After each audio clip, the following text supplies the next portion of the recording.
안녕하세요. 오늘은 원죄는 없다라는 제목으로 말씀을 나누겠습니다. 이 원죄는 없다는 상하로 나누어서 2시간에 걸쳐서 여러분들에게 말씀을 드리고자 합니다. 서론을 말씀드리면은 역사적으로 개혁주의 전통에서는 아담의 첫 범죄로 말미암아 아담의 모든 후손이 타락하게 되었고, 따라서 모든 인간은 죄인으로 태어난다는 원죄 교리를 굳건히 지켜왔습니다. 그러나 펠라기우스를 필두로 원죄를 부정하는 사람들은 기독교 역사 속에서 계속 존재해 왔습니다.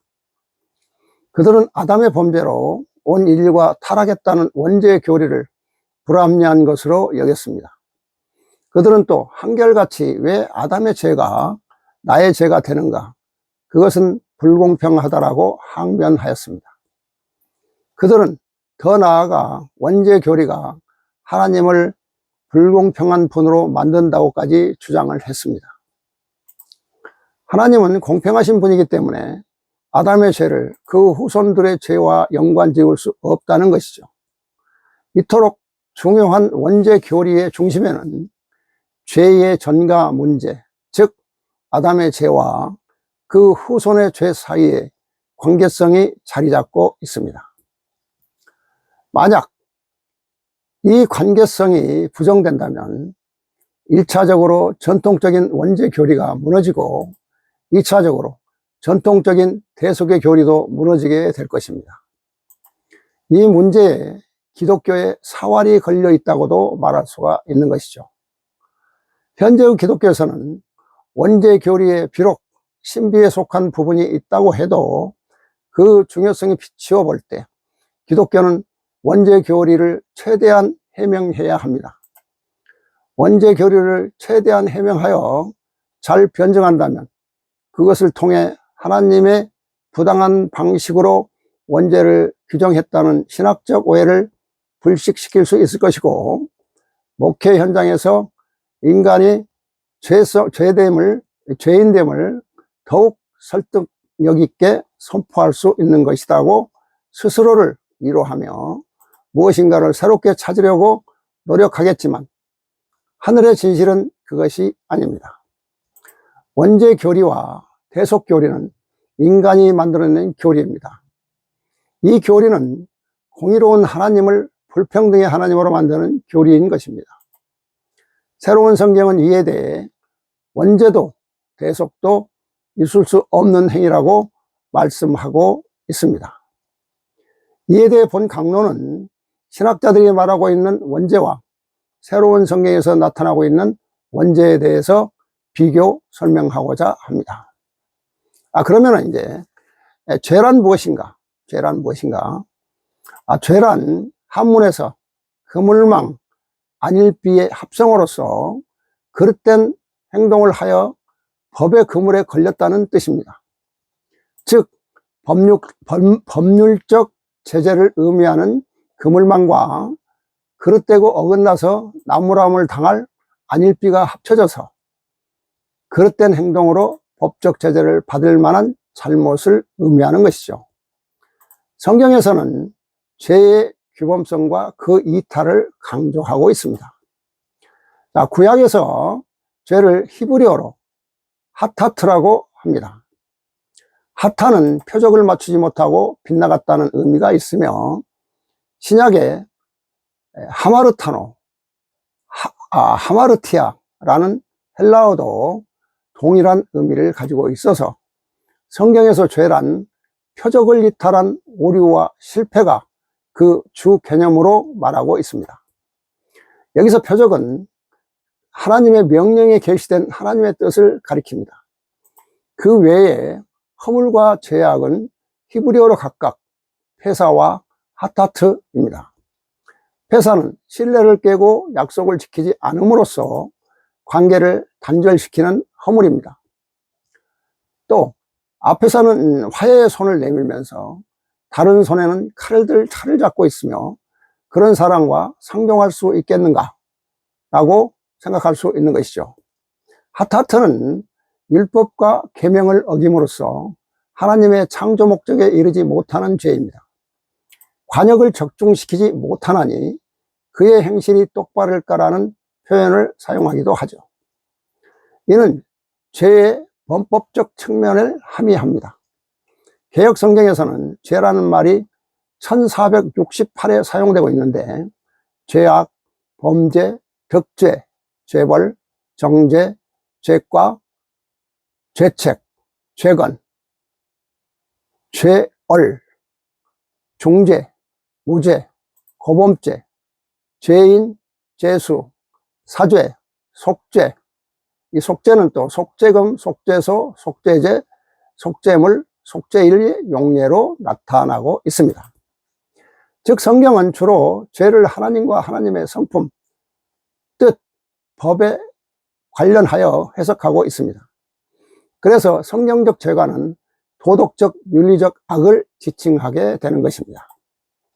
자, 이제 죄의 정의에 대해서 말씀을 드리면은, 미국의 밀라드 제이 에릭슨이라는 성경학자가 있는데, 성경적 관점에서 죄를 다음에 몇 가지로 정의를 하였습니다. 성경은 주로 죄를 하나님과 하나님의 성품, 뜻, 법 등에 관련하여 해석합니다. 그래서 성경적 죄과는 도덕적, 윤리적 악을 지칭하게 되죠. 그래서 이제 첫 번째, 죄는 하나님의 거룩한 성품에 반대되는 것입니다. 하나님의 거룩한 성품이란 진실, 거룩의 선, 거룩의 선, 사랑, 자비, 긍휼, 인내 등의 도덕적 성품을 말하고 있죠. 죄는 이에 반대되는 거짓, 더럽고 추역한 것, 그 다음에 불의, 악, 미움, 잔인, 무정함, 성급함 등이라고 볼 수가 있습니다. 두 번째, 죄는 하나님의 뜻에 대한 실제적 반대이다. 죄는 의도적으로 그리고 적극적으로 하나님을 반항하고 중요하는 생각들, 말들, 행동들입니다. 하나님의 뜻을 준행하지 않고 오히려 반대하는 것은 하나님을 노엽게 하며 하나님의 징계를 자청하는 큰 죄인 것입니다. 자, 이제 세 번째, 죄는 하나님의 법을 위반하는 것입니다. 하나님의 법, 즉 율법을 어기는 것이 큰 죄이죠. 자, 네 번째, 죄는 하나님의 법을 순종함에 있어 범위와 정도 면에서 부족한 것, 온전히 더 지키지 못하는 것입니다. 다섯 번째는 죄의 형태적 특성을 지니고 있습니다. 도덕적, 윤리적 영역에서 선과 악은 절대적 반대입니다. 이 둘 사이에 중립적 입장이라는 것은 없습니다. 다시 말하면 성경에 나오는 죄라는 말은 관역을 빗나가다라는 뜻입니다. 여기서 빗나간 목표란 조준판을 표적이 아니라 하나님이 주신 율법의 규범을 말하는 것입니다. 하나님의 율법은 하나님 자신의 의를 표현하며 우리 행동의 궁극적인 기준이 됩니다. 이 기준에 이르지 못하면 우리는 죄를 짓는 것입니다. 이 기준에 이르지 못하면 우리는 죄를 짓는 것인데, 다시 말해서 죄는 도덕적이고 이성적인 피조물, 즉 천사나 인간에게 규칙적으로 주어진 하나님의 법을 순종함에 있어서 부족하거나 또는 하나님의 법을 위반한 것이라고 정의할 수가 있습니다. 그런데 인간은 자력으로서 하나님의 영광에 이르지 못한다는 측면에서 죄는 보편성을 지니고 있으며 우리 모두는 구속을 필요로 하는 죄인들입니다. 여기서 하나의 지적할 것은, 인간은 자력으로 하나님의 영광에 이르지 못한다는 것은 잘못된 얘기입니다. 인간의 노력으로 얼마든지 하나님의 영광에 이를 수가 있는 것이죠. 또 우리는 하나님의 구속이 아니라 우리 스스로 선함을 행함으로 인해서 하나님께서 원하시는 백성이 되는 것입니다. 자, 이제 두 번째, 죄의 기원을 말씀드리면은, 성경에 의하면 인류 최초의 범죄가 우주에서의 죄의 기원이 아닙니다. 사람보다 앞서 하나님께 대항하여 범죄한 다른 인격적 존재가 있어서 사람을 시험한 것입니다. 많은 천사들이 하나님으로부터 이반함으로써 범죄한 천사들이 생겼습니다.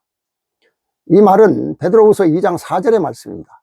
그리고 범죄한 천사들이 수령이 사탄이라고 성경은 시사하고 있습니다. 성경은 인류 역사에 있어서 죄의 기원은 시조 아담이 시험을 받아 범죄함으로 말미암았다고 가르치고 있습니다. 즉 원죄를 얘기하고 있는 것이죠. 자, 시조는 그 시험에 굴복하여 금단의 열매를 취해 먹음으로써 최초의 죄를 범하였습니다. 그 결과 그는 타락하여 죄의 노예가 되었습니다. 그 죄는 영구한 오염을 휴대하였으나 그 오염은 인류의 연대성 때문에 아담 자신에게 퍼져 있을 뿐 아니라 그의 모든 후손들에게도 전달되었습니다. 아담은 인류의 시조로서만 범죄한 것이 아니라 또한 그의 모든 후손들의 대표로서 범죄하고 그의 범죄의 책임이 그들에게 지워져서 그들이 다 사망의 형벌을 받게 되었다고 말하고 있습니다. 즉 이 얘기는 로마서 5장 12절의 말씀이죠. 자, 그럼 이에 대해서 새로운 성경은 어떻게 말하고 있는지 한번 우리 알아보겠습니다. 자, 새로운 성경 4026번째 말씀의 20절을 보면은 사랑하는 나의 백성 너희는 들어라. 나 여호와는 사랑이니라. 나는 너희를 사랑하는 하나님이니라. 내가 어찌하여 너희에게 그 무서운 원죄의 굴레를 씌워 세상에 내보냈겠는가. 원죄를 없다는 얘기죠. 원죄가 없다는 얘기죠, 지금. 너희들은 죄인으로 만들어 내가 세상에 내보냈다면 차라리 나는 너희를 벌하고 세상에 내보내지 아니하였을 것이니라. 너희들은 그렇다면 모든 백성은 태어나면 나 여호와를 아버지라 부르며 아버지인 내가 너희에게 죄의 굴레를 씌워서 세상에 내보냈다 하니 얼마나 나 여호와를 간교하고 사악한 자로 만드는 것인가. 그리 말하는 그들이 마귀며 사탄이니라. 원죄가 있다 말하여 너희들에게 굴레를 씌우는 자는 금화와 은화를 거둬들이기 위하여 사기극을 벌이고 있는 자들이니 그들을 단죄할 때가 되었음을 알라. 나 여호와는 정녕 너희를 죄인으로 만들어 세상에 내보낸 것이 아니며 죄의 굴레를 씌워 너희를 세상에 내보낸 것이 아니니라. 다만 너희가 지은 죄를 용도받을 수 있는 기회를 주었음이지 과연 내가 모든 백성에게 다 원죄의 굴레를 씌워 세상에 내보낸 그 죄를 용서받고 빌어야 한다면 인간 너희에게 재물을 거둬들일수록 또 그와 같은 방법으로 너희를 세상에 내보냈겠는가. 너무나도 엉터리고 너무나도 가혹하게 나의 피조물 만백성을 오롱하는 그들을 너희 스스로 이제 단죄할 때가 되었음을 알라. 즉 종교 지도자들을 이제 단죄하라는 말씀입니다. 원죄라는 그 죄명을 씌워서 모든 많은 사람들을 우롱했다는 그런 지금 말씀을 하고 계시는 것입니다. 자, 이제 세 번째 죄에 대해서 한번 보겠습니다. 원죄라는 말은 인간의 처음 조상 아담의 범죄 때문에 인간은 누구나 태어날 때부터 죄를 가지고 태어난다는 기독교적 죄관입니다. 기독교에서만 원죄가 있다고 얘기하는 거죠. 원죄에 대한 사상은 구약 성경 여러 곳에 나타나 있습니다. 모든 사람이 다 죄인이라는 사상인데 창세기 6장 5절, 시편 53장 3절, 이사야 53장 6절, 시편 130장 3절, 또 시편 143장 2절, 즉 이러한 말씀들이 즉 죄의 보편성에 대한 내용이 그것이며 모태에서부터 죄를 얻었다는 사상도 있습니다. 그런데 시편 51편 5절에 또 모태에서 죄를 얻었다는 그런 말씀이죠. 그러나 이 원죄 사상이 본격적으로 정립된 것은 사도 바울에게서부터입니다. 바울은 한 사람 아담의 죄로 말미암아 모든 사람이 죄인이 되었다고 말하고 있습니다. 로마서 5장 12절 21절 말씀입니다. 바울에서 태동된 원죄 사상은 아우구스티누스에 의해서 신학적으로 확립이 되었던 것입니다. 창세기 3장 16절 17절을 보면은 또 여자에게 이르시되 내가 내게 잉태하는 고통을 크게 더하리니 내가 수고하고 자식을 낳을 것이며 너는 남편을 사모하고 남편은 너를 다스릴 것이니라 하시고 아담에게 이르시되 내가 내 아내의 말을 듣고 내가 너더러 먹지 말라 한 나무 실과를 먹었은즉 땅은 너로 인하여 저주를 받고 너는 종신토록 수고하여야 그 소산을 먹으리라 라고 창세기 3장에서 얘기하고 있습니다. 또 로마서 5장 12절 방금 아까 말씀드렸습니다만은 성경 구절을 한번 보겠습니다. 그러므로 한 사람으로 말미암아 죄가 세상에 들어오고 죄로 말미암아 사망이 들어왔나니 이와 같이 모든 사람이 죄를 지었으므로 사망이 모든 사람에게 이르렀느니라 라고 말하고 있습니다. 자, 이에 대해서 새로운 성경 566번째는 원죄란 무엇을 말하는가에 대해서 하나님께서 말씀하고 계십니다. 이 지구상에 있는 수만 수억의 종파와 종교의 믿음을 갖고 그 믿음을 지도하는 자들과 그 밑에서 어리석다는 백성을 인도하는 지도층에 있는 많은 자들이 다 원하고 기도하며 울부짖으며 하늘에 오르고자 하며 영원히 구원받고자 그와 같이 울부짖으며 모든 것을 그곳에 바치며 나를 경배하고자 하는 자들이 있으니 그들이 말하기를 나의 피조물 만백성은 원죄를 지고 있으며 원죄가 있으니 성전에 와 죄를 빌며 고개 숙여 기도하고 회개하여야 한다 하느니라. 자, 원죄란 무엇을 말하는가? 여기 이제 하나님께서 말씀을 하고 계십니다. 원죄란 무엇이다 하는 것을. 자, 7절을 보면은 내가 최초에 만든 인간이 아담과 이브가 나의 율법과 나의 뜻을 따르지 않고 죄를 짓고 살았기에 인간은 그와 같은 원죄를 가지고 있으며 그와 같은 죄부터 빌어야 된다 하며 너희들이 원죄하여 하면서 나의 피조물들에게 고달픈 생활 속에서도 금화와 떡을 갖고 성전에 와 무엇인가를 바쳐 죄를 사하라 이와 같이 가르치미니 너희들은 이것부터 우선 고쳐야 할 것이며 그와 같은 말을 해서는 아니됨을 알아야 할 것이다. 너희 인간사에 있어서 아비가 지은 죄를 자식이 대신 받으며 자식이 지은 죄를 아비가 대신 받는다 하여 받을 수 있더냐? 너희들이 인간사에 너희들이 만든 법이라는 것도 그와 같이 자기가 저지른 일의 대가를 자기가 받는 것이 타당하다 시행하면서 나의 나라 나 여호와가 집행하는 죄는 대대손손 위에서부터 지은 죄를 밑에서 짊어지고 그 많은 죄를 다 빌어야 한다 하여 나약하고 불쌍한 나의 피조물들을 그리 이끌고 너희들이 그들을 우롱하며 희롱하여 그들이 힘들여 이룬 것을 너희에게 바치라 하면 너희들이 말하는 너희들은 손끝에 물 한 방울 대지 아니하고 금은 보화를 거둬들이고자 하는 그와 같은 너희들의 만들어진 계획이 아니느냐. 이 세상에 나오는 많은 나의 피조물 너희 인간들은 전생에 너희들이 살아가며 너희가 스스로 지은 죄를 갖고 이승에 나오니 너희가 나에게 전생에 지은 죄의 용서를 비는 것은 너희들이 전생의 삶을 깨우치지 못하니 이승에서 착하고 아름답게 살아 열이라는 덕을 베풀 수 있는 자가 수물의 덕을 베풀므로써 전생에 지은 죄와 이승에 지은 죄를 빌어 깨끗한 나의 종이 되어 영원히 사는 나의 나라에 오를 수 있도록 하고자 그에게 한 번의 기회를 주었으니 원죄라는 것과 나의 피조물들이 태어나는 것과는 아무런 관계도 없느니라. 원죄는 인간이 태어나는 것과는 아무런 관계가 없다고 말씀하시고 계십니다.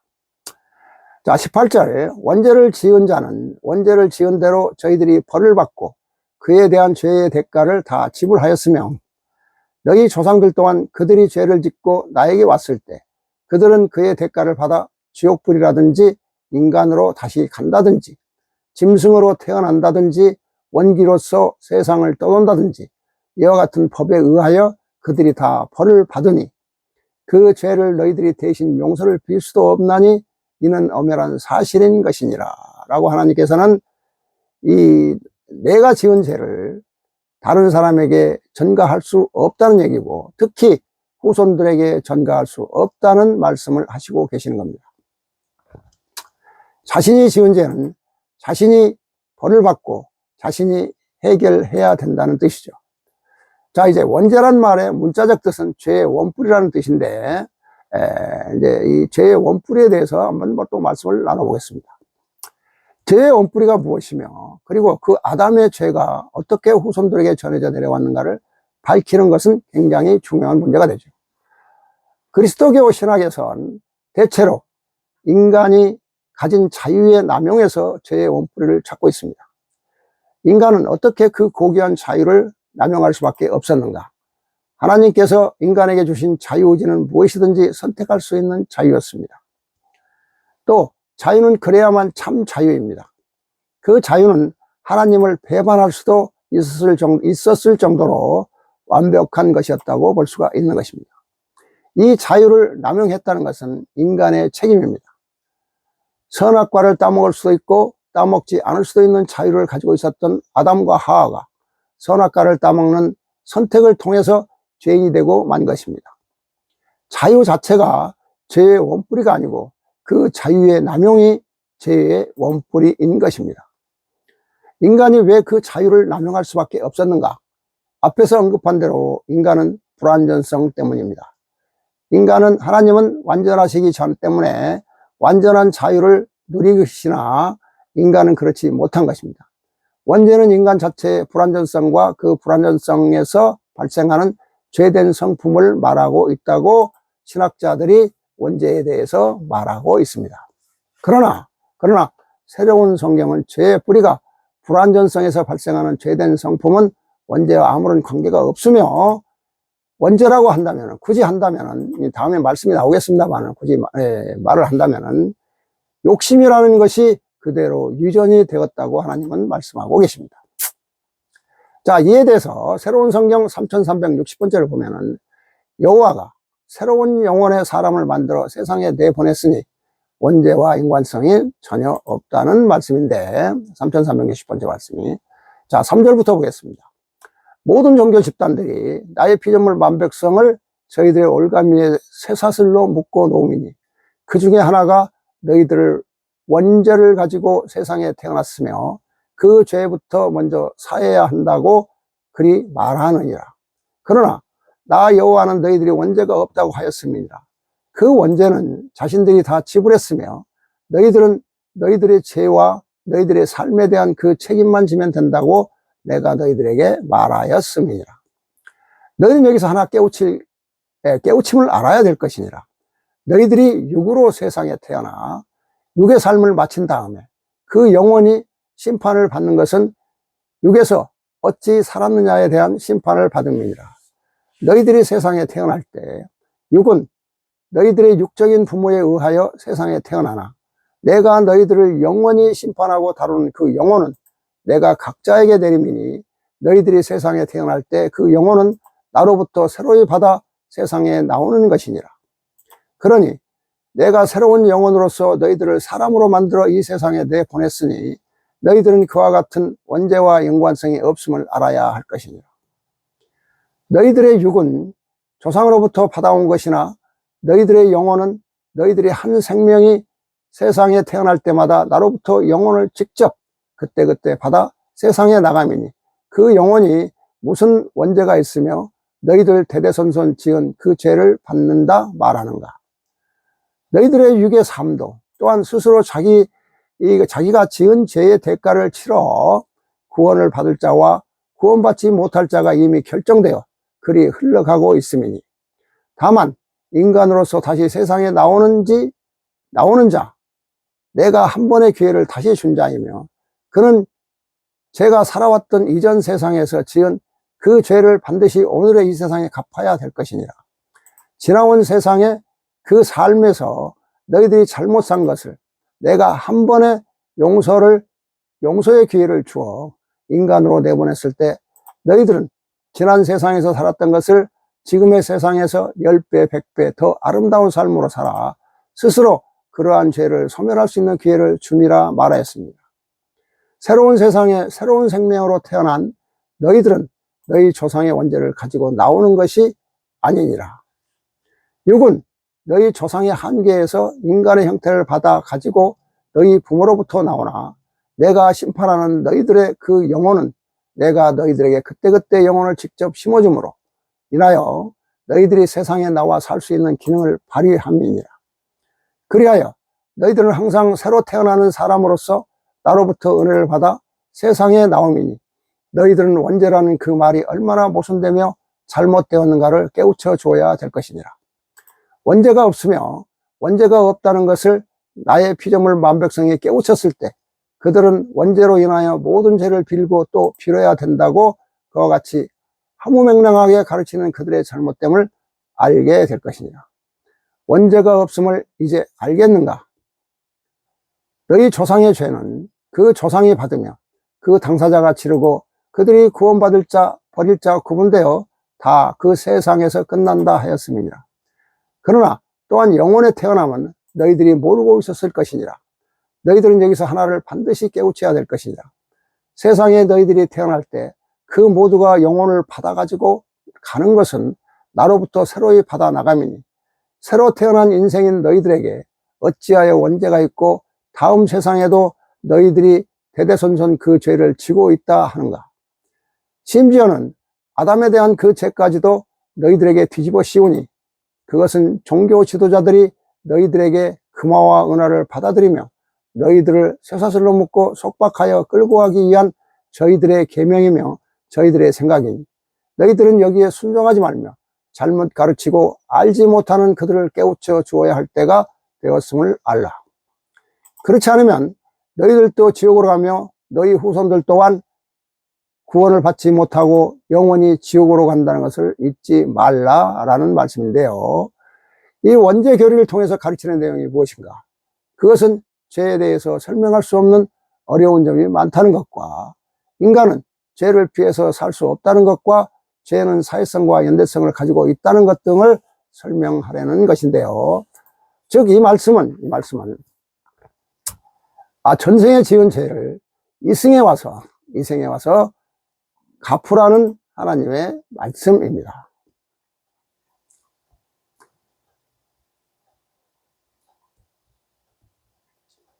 자, 이제 네 번째 말씀을 보면은 원죄 반대 개념이 있습니다. 원죄를 반대하는 그러한 이제 학자들이 있는데, 자, 기독교는 구원입니다. 이 논제에는 사람은 구원을 받아야 할 존재라는 것을 성의식하고 있습니다. 그렇지 않는 사람에게는 복음이 받아들여지지 않습니다.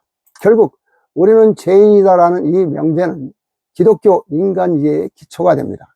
그런데 사람은 자신이 죄인이라는 것을 쉽게 받아들이려 하지 않습니다. 오히려 반문을 합니다. 갓 태어난 갓난아이도 죄인인가? 즉 스스로 아무것도 하지 않는 아이를 두고서 죄인이라 할 수 있는가라고 묻고 합니다. 만약 아니다 하게 되면 기독교 구원론은 공격을 받게 됩니다. 왜냐하면 이 세상에 예수가 필요치 않는 사람이 있기 때문입니다. 반대로 갓난아이도 죄인이라고 할 때 그 근거를 묻게 됩니다. 무엇을 두고서 죄인이라 하는가? 그래서 갓난아이도 포함되고 모두가 다 죄인이라고 선언하게 되는 근거로 기독교에서는 원죄를 말하게 되는 것입니다.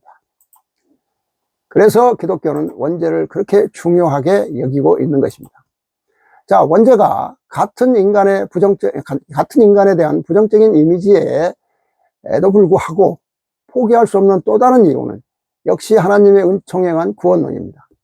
그래서 모든 인간은 죄인으로 죽을 수밖에 없다는 부정적인 신앙 개념에서 벗어나 하나님의 은총으로 구원받는 존재가 될 수 있다는 것입니다. 이것이 기독교에서 말하는 원죄의 사유입니다. 그러나 원죄는 인간 상황, 인간의 삶의 드라마에서 벌어지게 되는 단계입니다. 인간 상황이라는 현실적 구조는 인간의 교만으로부터 모든 죄가 나왔다는 기독교 전통의 개념과 거리가 멀다는 말입니다. 또한 이 전통 기독교의 논리는 현대를 살아가는 비기독교인들에게 설득력이 거의 없습니다. 대부분의 사람들, 기독교인마저도 자신이 죄인이라는 꼬리표를 다는 것을 원치 않기 때문이죠. 그렇다면 비기독교인들을 포함한 현대인들에게 원죄론 자체는 쓸모가 없는 것일까요? 다만 세상의 심판에 모든 것을 맡긴 채로 드러나는 범죄에 관해서만 우리는 운운해야 하는 것인가요? 라고 묻고 있습니다. 현 상황과 기독교의 원죄론은 형식적인 것으로 현재에는 가치 없는 것으로 치부되어야 하는 것인가? 특별히 현재의 폭력에 난무한 세대를 향하여 영향력 없는 교리로 남아있어야 하는 것인가? 그리고 관계적으로 얽혀있는 모든 인간이 그리고 세계가 교만이라는 구도만으로 죄의 여부를 판정되어질 수 있는가? 라는 의문점이 생기는 것입니다. 자, 이러한 질문과 함께 기독교에서 주장하는 원죄에 대한 재접근이 필요함을 본인은 주장을 하고 또 본장에서 말하는 현실적으로 인간 상황인 삶의 드라마에서의 원죄는 새로운 성경에서 말하는 내용과 일치하는 모습을 좀 보여주고 있습니다. 자, 새로운 성경 8615번째 말씀을 보면은 원죄의 근본에 대해서 말씀을 하고 있는데요. 너희가 나 여호와의 뜻을 거역하며 내가 명한 것을 지키지 아니하며 내 뜻에 순종하지 아니하는 것이 바로 나 여호와에게 죄를 짓는 것이며 내 뜻을 행하지 않고 사는 그것이 다 원죄의 근본이라 하였습니다. 하나님의 뜻을 따르지 않는 자가 원죄라고 말씀을 하고 있는 것입니다. 그러니 그 원죄를 용서함을 과연 누가 하는가? 그는 오로지 나 여호와만이 할 수 있음이니 너희를 구원하고 안 하는 것, 용서하고 용서해 주지 아니하는 것은 오로지 나 여호와만이 할 수 있다 하였음이니 그 누구도 나를 대신하여 역사할 수 없음을 알아야 할 것이니라. 너희는 지금 원죄를 수없이 짓고 살면서 너희가 짓는 죄가 원죄인지를 모르느니라. 그러나 원죄는 나 여호와의 뜻을 거역하는 것이니 나의 아들 예수의 보혈로서 나의 아들을 찾음으로써 모두 용서받으며 그와 같은 죄를 다 사해 준다는 생각이 얼마나 잘못되었는가를 이제 깨달아야 할 것이니라. 자, 원죄는 창조주 나 여호와 앞에 짓는 죄이니 그를 용서하고 용서해 주지 아니하는 것은 나 여호와만이 할 수 있는 것이며 또한 모든 것은 나의 고유의 권한이니라. 그 누구도 나에게 지은 죄를 대신 사해주고 역사할 수 없음이니라. 다만 예수나 지금의 나의 아들이 너희가 원죄를 짓지 않도록 깨닫게 해주며 원죄를 짓지 않고 사는 것이 나의 아들, 딸이요 내가 내리는 성령이요 나의 가르침대로 행하도록 그를 가르치고 역사하는 것이 곧 나의 아들이 할 일이라는 것을 알아야 할 것이니라 라고 이렇게 말씀을 하고 계시고요. 또 6509번째 말씀을 보면은요, 여호와의 뜻을 거역하는 것이 가장 큰 죄라고 말씀을 하는데, 자, 마태복음 20장 37절의 말씀을 지금 현재 새로운 성경 6509번째에서 그것을 말씀을 하고 계십니다. 내 마음을 다하고 6509번째 15절을 보면은요, 내 마음을 다하고 내 목숨을 다하여 나 여호와를 사랑하며 나 여호와의 뜻에 따라 살아가라. 내가 그리 말하였음이니라. 마태복음 22장 37절 말씀이죠. 그러나 너희는 어찌하는가?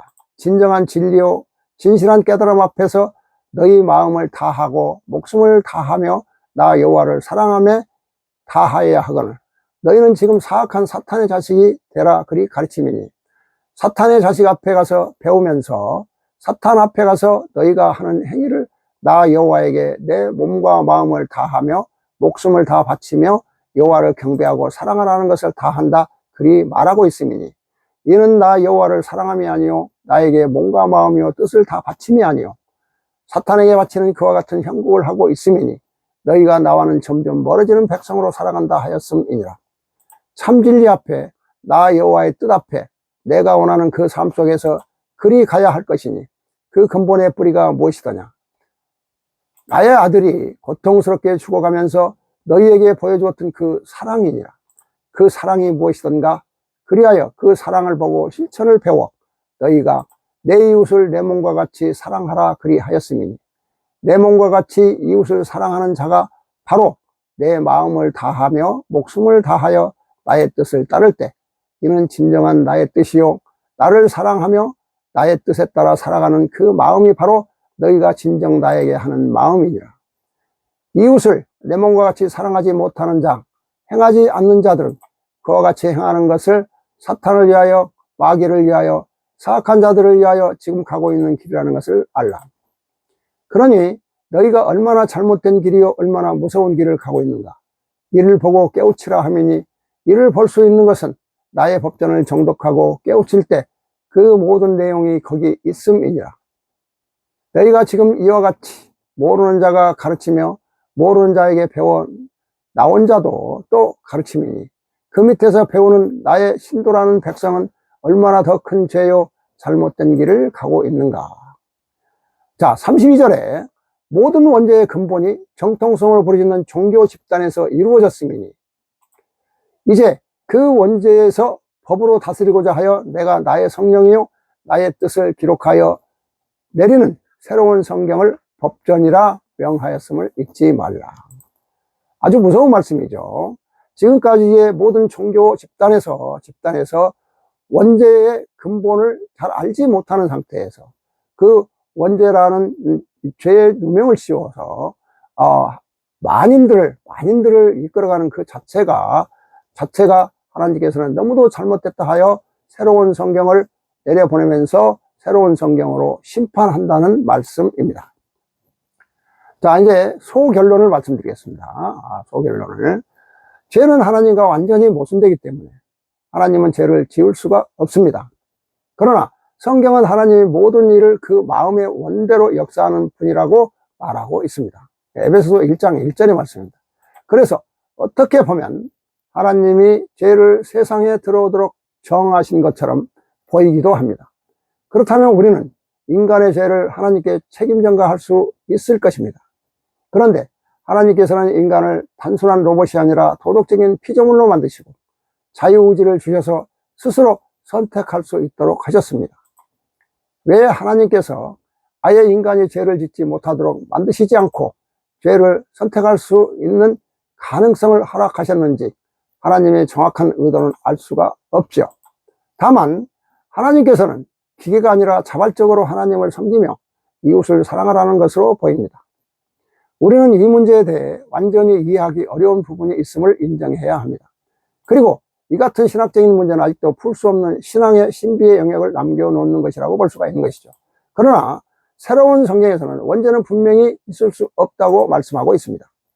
여호와의 뜻을 거역하며 명한 것을 지키지 아니하며 뜻에 순종하지 아니하는 것이 여호와에게 죄를 짓는 것이며 뜻을 행하지 아니하고 사는 그것이 바로 원죄의 근본이라 말씀하셨습니다. 그러므로 원죄를 용서하는 분은 여호와만이 할 수 있으며 인간들을 구원하고 안 하는 것, 용서하고 용서해 주지 아니하는 것은 오로지 여호와만이 할 수 있으며 그 누구도 여호와를 대신하여 역사할 수 없다고 말하고 있습니다. 자, 인간들은 원죄를 수없이 짓고 살면서 짓는 죄가 원죄인지도 모르고 있습니다. 원죄는 여호와의 뜻을 거역하는 것으로 예수의 보혈로 예수를 찾음으로써 모두 용서받으며 죄를 사해준다는 생각이 너무도 잘못되었다는 것을 깨달아야 할 것입니다. 모든 원죄의 근본이 정통성을 부르짖는 교회 집단에서 이루어졌으니 이제 그 원죄의 법으로 다스리고자 하여 여호와의 성령이요 여호와의 뜻을 기록하여 내리는 새로운 성경을 법전이라 명하였음을 잊지 말라고 하나님께서는 말씀을 하고 계십니다. 자, 원죄는 없다는 오늘의 말씀이고, 또 다음 주에 또 계속 이어서 원죄에 대해서 말씀을 나누고자 합니다. 오늘은 여기까지 함께 해주셔서 감사합니다.